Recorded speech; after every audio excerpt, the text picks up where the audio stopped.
Clara, this isn't just for Ethan. This is for the family, my father, Robert, said, his voice echoing off the dark wood walls of the private dining room at Mama Maria. My graduation dinner. I watched him slide a thick, leather-bound document across the white linen tablecloth. It stopped just short of my untouched dessert. I didn't need to read the cover page. I knew what it was. He wanted me to sign an NDA and a full IP transfer agreement. He wanted me to give my algorithm, the one I had coded, debugged, and bled for in my tiny MIT dorm room for 2 years, to my brother Ethan's new company. Ethan just smirked from across the table, his new iPhone held up, filming my reaction for whatever vapid social media story he was building. "It's just a formality, sis," he said. "We're a team." My mother, Helen, was beaming, her eyes already seeing the headlines. Boston Wunderkind Ethan secures massive funding. They didn't know. They had no idea. They didn't know that I, Clara the Quiet One, had filed a provisional patent with the USPTO 6 months ago. They didn't know that the big VC investor they were so excited to meet tomorrow, the one they thought Ethan had landed, was actually my patent attorney. They thought this was my execution. They thought they were finally cashing in on their tech support daughter. They didn't realize that for the first time in my life, I wasn't just fixing their problems. I was the problem. Stay with me, and I'll show you how a formality turned into a multi-million-dollar lesson in intellectual property law. My name is Clara, and in my family, you are defined by the noise you make. My brother Ethan is a symphony. He's the visionary, the idea man. He doesn't just enter a room, he conquers it, his voice booming, his charisma so bright it's almost blinding. He talks about disruptive tech, about changing paradigms, about the future. He's never finished a project in his life, but he always has a new one on the horizon, and it's always brilliant. My father, Robert, is the orchestra. He's the deal maker. He lives on his phone, pacing the hardwood floors of our Boston suburban home, talking about funding rounds and equity and leverage. My mother, Helen, is the applause. She is the social architect. Her job is to be seen at the right galas, to host the right dinner parties, to make sure the brand of our family, the idea of our success, is always polished and perfect. And me, I'm the silence in the room. I'm the dead air they rush to fill. I'm not a visionary or a deal maker. I'm a function. I'm the tech support daughter. For the last 10 years, that has been my entire identity at home. I am the family's full-time, unpaid 24/7 IT department. Clara, the Wi-Fi is slow again. My father would yell from his office. Can you come fix it? Clara, I deleted all my contacts. My mother would wail, holding her phone like it was a live grenade. Can you get them back? Clara, my laptop is making a weird noise, and my presentation for this investor is tomorrow, Ethan would say, dropping his $3,000 machine on my bed at 2 a.m. Just make it work, and I always did. I would sigh, stop my own work, and untangle the mess. I'd reset the router. I'd run the data recovery script. I'd find the malware he downloaded and scrub it from his hard drive. I would make it work. To them, this wasn't a skill. It was a utility, like plumbing or electricity. They didn't understand what I was doing, so they didn't respect it. They just expected it. The irony is that while I was rebooting my mother's iPad, I was also a full-time computer science student at MIT. They didn't understand the difference. To them, the girl who could reset a password was the same girl who could design a neural network. It was all just computer stuff. When I got my acceptance letter to MIT, my mother's first reaction was, "Oh, that's wonderful, dear." It's so close to home. You'll still be able to help Ethan with his website. When I won the sophomore coding competition, my father nodded, patted my head, and said, "That's great, Clara. Now could you look at my new smartwatch?" I can't get my emails to sync. My successes were invisible because they were quiet. Ethan's potential failures were celebrated because they were loud. They mistook my quiet for a lack of ambition. They mistook my competence for obedience. They thought I was just the nerd, the fix-it girl, the reliable, boring background character in their story. They never once stopped to think that the person who quietly fixes every problem is also the person who quietly understands every system, and the person who understands the system is the only one who knows how to break it. My algorithm wasn't born from ambition. It was born from frustration.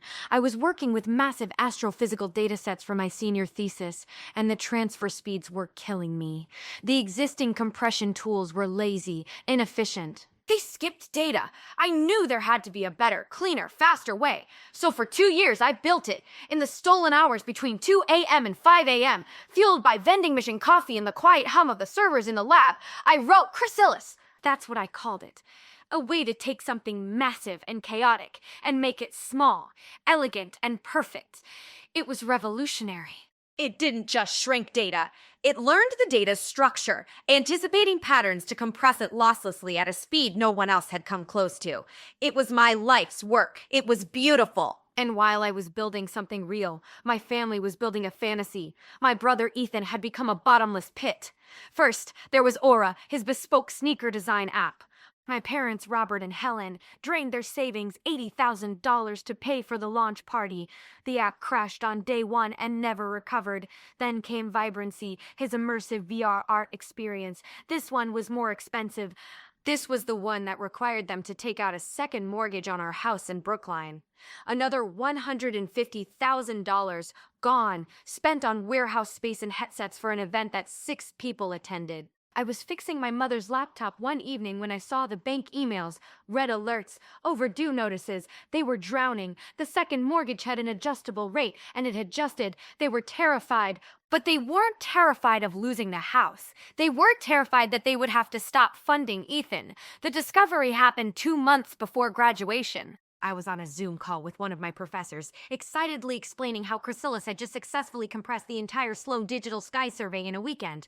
I thought my door was shut. My father was just standing there, listening. He wasn't a tech guy, but he understood one word: revolutionary.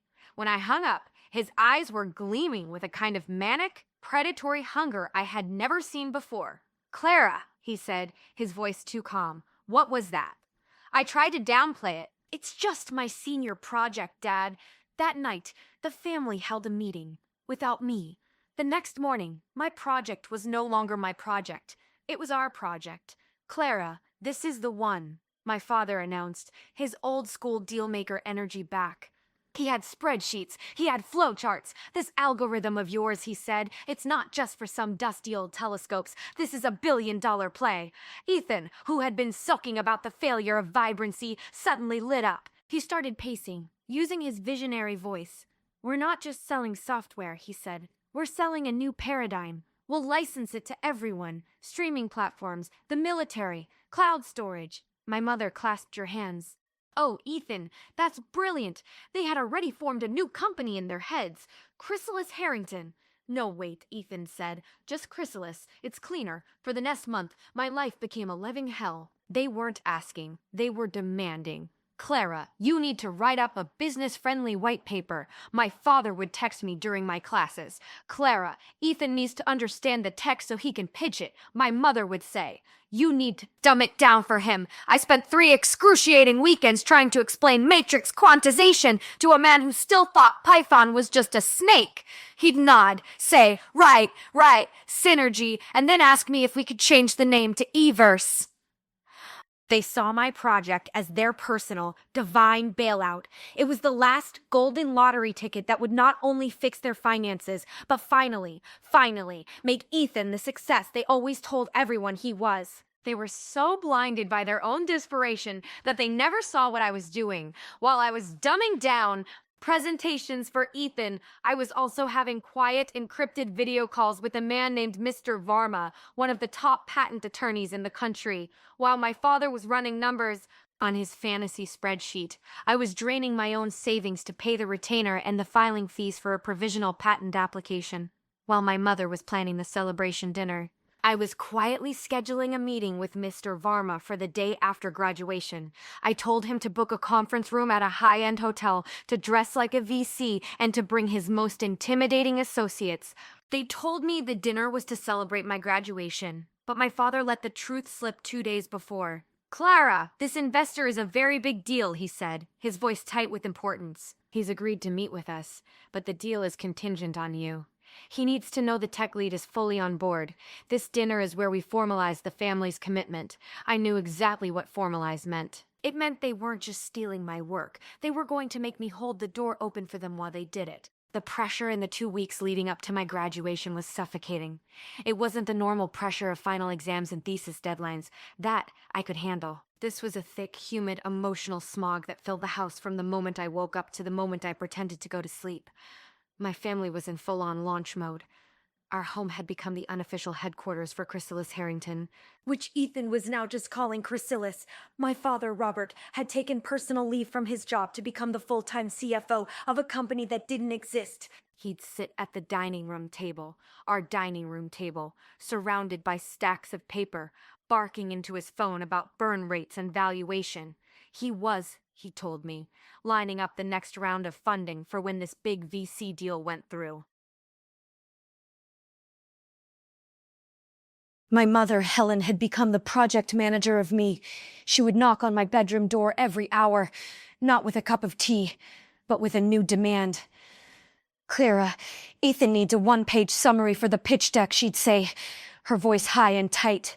Clara, Robert needs you to write down the exact technical specs. He says the investor is asking about the codebase. The worst by far was Ethan. My brother, the new visionary CEO, had fully embraced his role. He started dressing the part, wearing black turtlenecks and expensive sneakers my father had clearly bought with a credit card.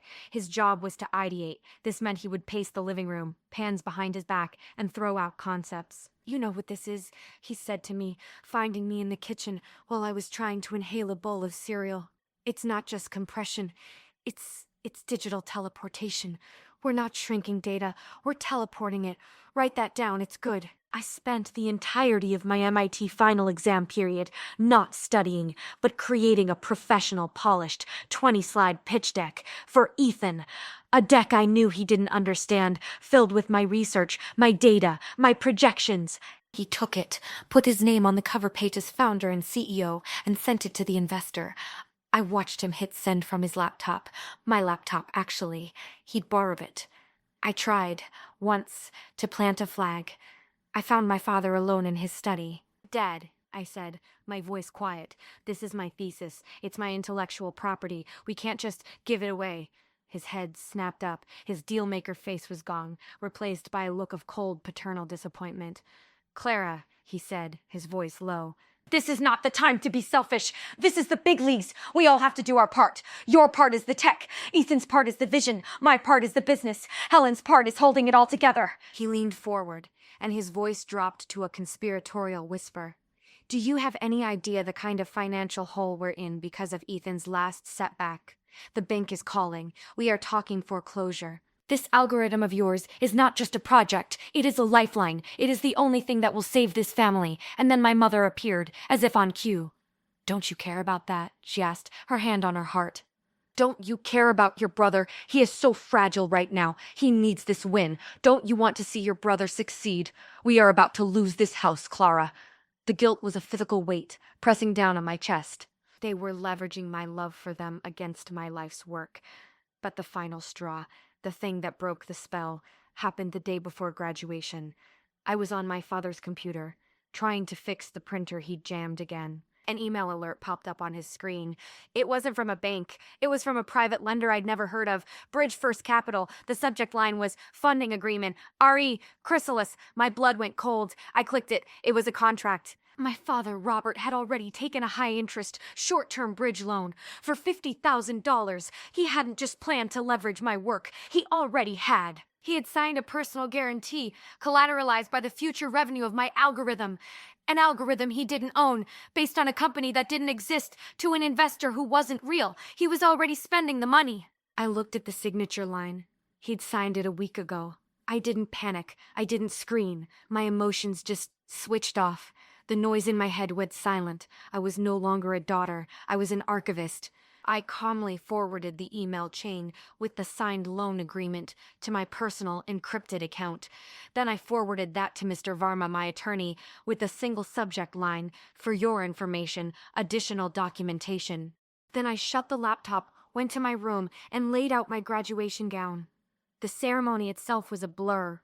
I sat on the field at MIT, surrounded by the brightest minds of my generation, and felt nothing. My name was called. I walked. I shook a hand. I accepted my diploma, summa cum laude. I saw my family in the stands. My father was on his phone. Ethan was filming himself, the crowd behind him like a backdrop. My mother was the only one clapping, a forced, brittle performance. I felt a cold, calm certainty. I wasn't just accepting a diploma, I was arming myself. The dinner was in 2 hours, and I was for the first time completely and totally ready for it. The private dining room at Mama Maria in Boston's North End was suffocatingly warm. It smelled of old wine and rosemary, a scent I would, from that night on, associate with betrayal. We were the only ones there, a forced family portrait in a room too expensive for us. My father, Robert, had insisted on this place. He had insisted on the private room. I now understood it wasn't for privacy, it was for an execution. The dinner itself was a performance. Ethan, my brother, recounted a hilarious story about his last failed startup, reframing it as a learning experience. My father and mother hung on his every word, laughing, validating. My MIT graduation, the literal reason we were there, was treated as the appetizer. My mother, Helen, had raised a glass early on. To Clara, she said, her voice bright and brittle. We're so proud of all that technical stuff. Now, on to bigger things. I just nodded, pushing a piece of risotto around my plate. Finally, the dessert plates were cleared. My father pushed his wine glass aside and placed his hands flat on the table. This was it. The deal maker was closing. Robert cleared his throat, a sound that demanded silence. Clara, he began, that smile of his pasted on, the one that meant he was about to ask for something impossible. Your mother and I, and Ethan, we are so incredibly proud of what you've built. This chrysalis, it's truly something. Ethan leaned forward, that hungry, restless energy vibrating off him. It's a game changer, Clara, a total game changer. My father nodded, taking his cue. Which is why, he said, we've already taken the liberty of incorporating. We formed Chrysalis Harrington as a Delaware C Corp. Ethan is the acting CEO. I am the CFO. I kept my face perfectly, beautifully blank. I didn't even blink. He reached down to his briefcase, the one he always carried, and pulled out the thick, leather-bound document I had seen in his office. He slid it across the table. It landed next to my water glass with a soft, expensive thud. Clara, this isn't just for Ethan. This is for the family, my father said, his voice dropping into that fake, sincere tone. This is to save our home. This is to secure all our futures. My mother jumped in, her hand finding mine on the table. Her skin was cold. It's for all of us, honey. Think of what this can do for Ethan. It's his destiny. We just need your technical expertise to support his vision. I looked down at the document. The cover page read, Intellectual Property Assessment and Non-Disclosure Agreement. They wanted me to sign it all away. My code, my patent, my thesis, my future, for nothing. Ethan just smirked from across the table, his new iPhone held up, filming my reaction. He was already documenting his founder story. It's just a formality, sis, he said, his voice tripping with condescension. We're a team. My father tapped the document. His smile was gone, replaced by a look of urgent, serious business. We need this signed tonight, Clara. Our big investor meeting is tomorrow morning at the Langham. He's flying in just for this. He won't sign the check until the IP is secured by the corporation. He was talking about Mr. Varma. My lawyer, Robert, Helen, and Ethan all stared at me. Their faces were a perfect trifecta of narcissistic, desperate, and entitled greed. They were smiling, waiting for the tech support daughter to do her job, to sign the paper, to fix the problem, to make it work. They had no idea. They thought they were closing the deal. They didn't realize I was the one who had set the trap. The conference room at the Langham Hotel was aggressively beige, a sterile, high-end box that smelled like industrial carpet cleaner. It was 10 a.m. My father, Robert, was vibrating with a nervous, high-frequency energy. He kept adjusting his tie and checking the time. My mother, Helen, sat rigid in a chair against the wall. A strained hostess smile plastered on her face, as if she were at one of her own parties. And Ethan, my brother, was in his full CEO costume, the black turtleneck, the expensive sneakers, the rehearsed air of casual genius. He was pacing the length of the room, practicing his pitch under his breath. Synergy, disruption, digital teleportation. I just sat at the long, polished table, my hands folded in my lap. I was the tech lead, the prized asset, brought in to be shown off like a piece of exotic machinery. You're not to speak unless spoken to, Clara, my father had hissed at me in the elevator. Let Ethan handle the vision. You just nod and look smart. I was more than happy to oblige. The door opened. Mr. Varma entered. To my family, he was quote, Mr. Varma, the VC. He certainly looked the part. wearing a stunningly sharp, custom-tailored suit that whispered money. He was flanked by two associates, a man and a woman, who moved with a silent, focused energy. They carried identical leather briefcases. My father sprang to his feet, hand outstretched. "Mr. Varma, a pleasure, a true pleasure. I'm Robert. This is our CEO, Ethan, and my wife, Helen." Mr. Varma shook his hand, his smile polite but not warm. "And this," my father said, gesturing to me, "is our chief technical officer, my daughter, Clara." Mr. Varma's eyes met mine. There was not a flicker of recognition. I had to admire his composure. He simply nodded. "Miss Reed." We all sat. Ethan, puffing up, took the head of the table. He launched into the pitch. It was the 20-slide deck I had created, but he delivered it with all the hollow, unearned confidence of a sociopath. He stumbled over the technical terms, brushed past the real data, and focused on the buzzwords. He called my algorithm Everse. He talked about disrupting the entire data paradigm and creating a new digital reality. My father jumped in to talk. Numbers, using the fantasy spreadsheet he'd built, projecting a $10 billion market cap within 3 years, based on nothing. For 20 minutes they talked and talked. My lawyer, Mr. Varma, just listened. He nodded in all the right places, jotting down notes. I could see my father and Ethan relaxing, thinking they were winning him over. Finally, Ethan finished with a flourish. "So, as you can see, Mr. Varma, this isn't just an investment. It's the future." My father leaned in, ready to close. "We're prepared to offer a very generous 20% equity stake for an initial seed round of $5 million. Mr. Varma closed his pen. He smiled. It was a thin, cold smile that didn't reach his eyes. "Thank you, gentlemen, Mrs. Reed. That was illuminating." My father and Ethan exchanged a triumphant look. Mr. Varma continued, his voice shifting. "I do have a few questions, however. This entire valuation seems to hinge on the core technology, this Everse algorithm." "Of course," Robert said, puffing his chest. "It's proprietary." Mr. Varma nodded. "It certainly is. Which brings me to my first concern." He gestured to one of his associates, who opened a briefcase and handed him a file.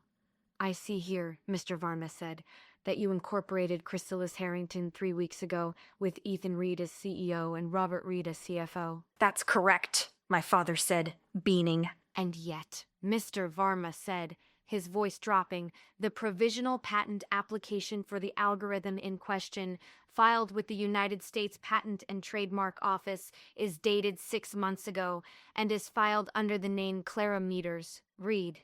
The air left the room. My father's smile froze, then twitched. I'm sorry. I don't... That's just a student filing. A formality." "A formality?" Mr. Varma repeated, raising an eyebrow. "I assure you, intellectual property law is never a formality." He turned to me. "Miss Reed, is this your work?"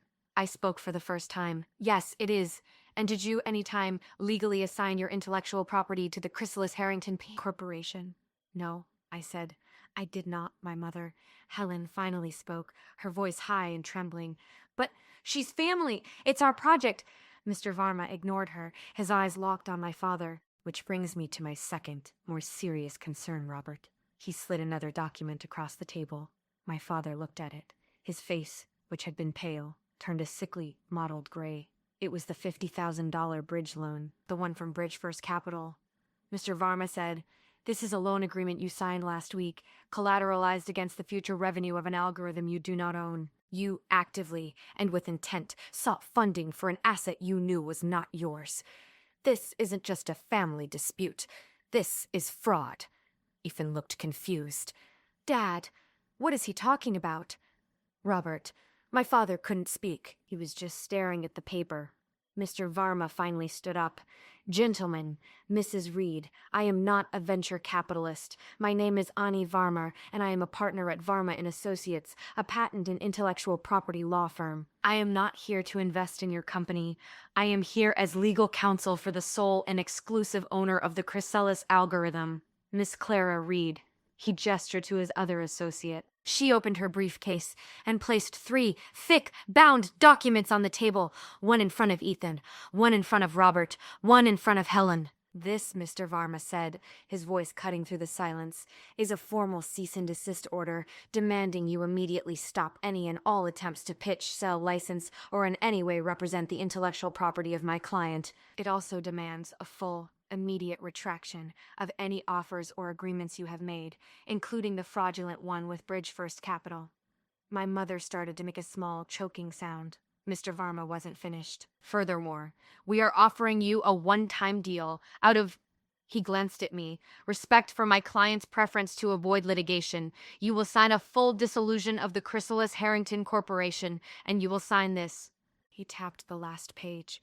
A full permanent restraining order, barring you from contacting my client about this or any other business matter ever again. If you refuse, we will proceed with a lawsuit for willful patent infringement and damages, and I will, of course, be forwarding my file to the district attorney's office. Ethan finally exploded. You, he yelled, pointing at me. You set us up. This was a trap snapping shut. I finally stood up. I looked at my brother. I looked at my mother, who was openly weeping into her hands. And I looked at my father, who just looked broken, defeated. It wasn't a trap, I said, my voice quiet, but clear. It was a contract. You taught me that, Dad. You said the meeting was to formalize the family's commitment. I picked up my bag. I was done. My father looked up at me, his voice a hoarse whisper. Clara, please. The house. The bank? I know, I said. I saw the bridge loan. I looked at the three of them, my family, my team, and I left them in that beige room with the papers that would save my life and end theirs. As I walked out, I heard my mother let out a single, guttural wail. It was the sound of a fantasy finally dying. I walked out of the Langham and into the bright Boston morning. The air on Commonwealth Avenue felt different, sharper. I didn't feel triumphant. I didn't feel angry. I just felt quiet. The high-frequency static that had been buzzing in my head for 10 years was finally gone.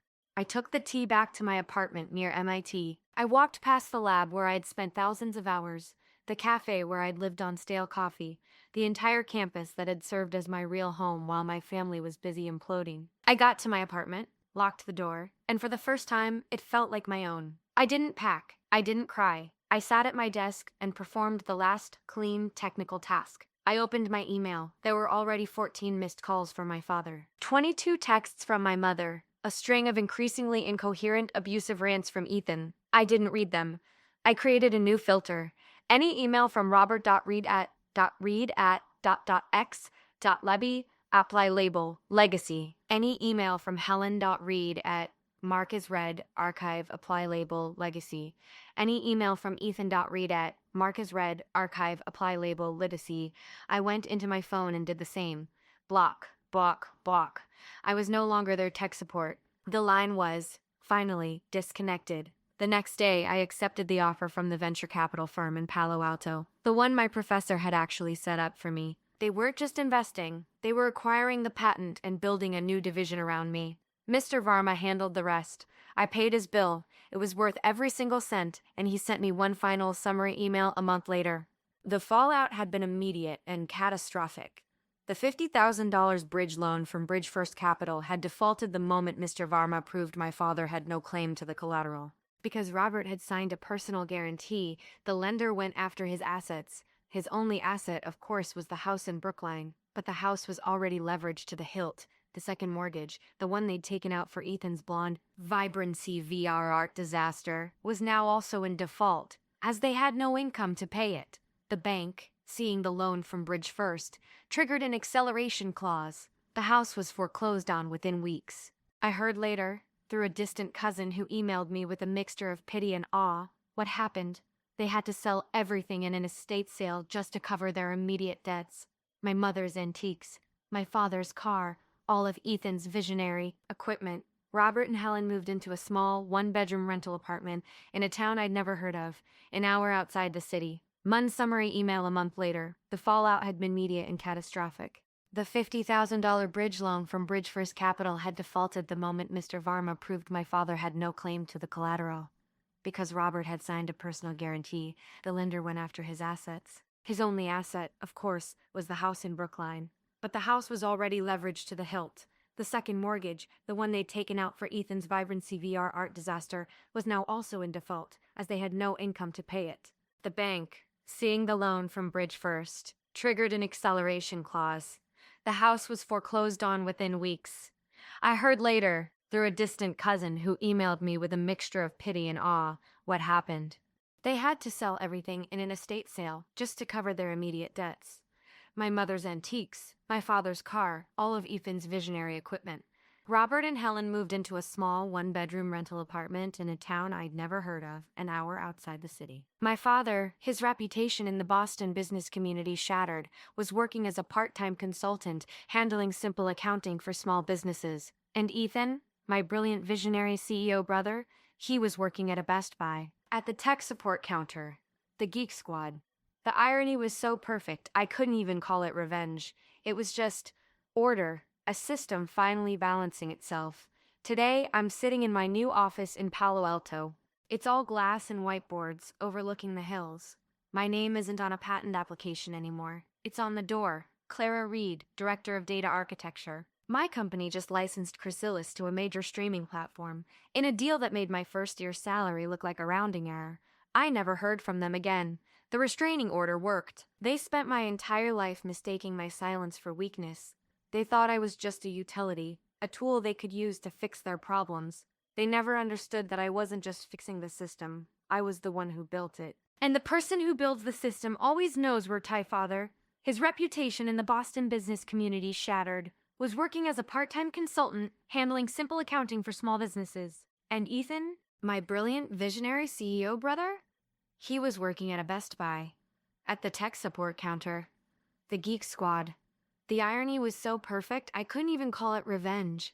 It was just order, a system finally balancing itself.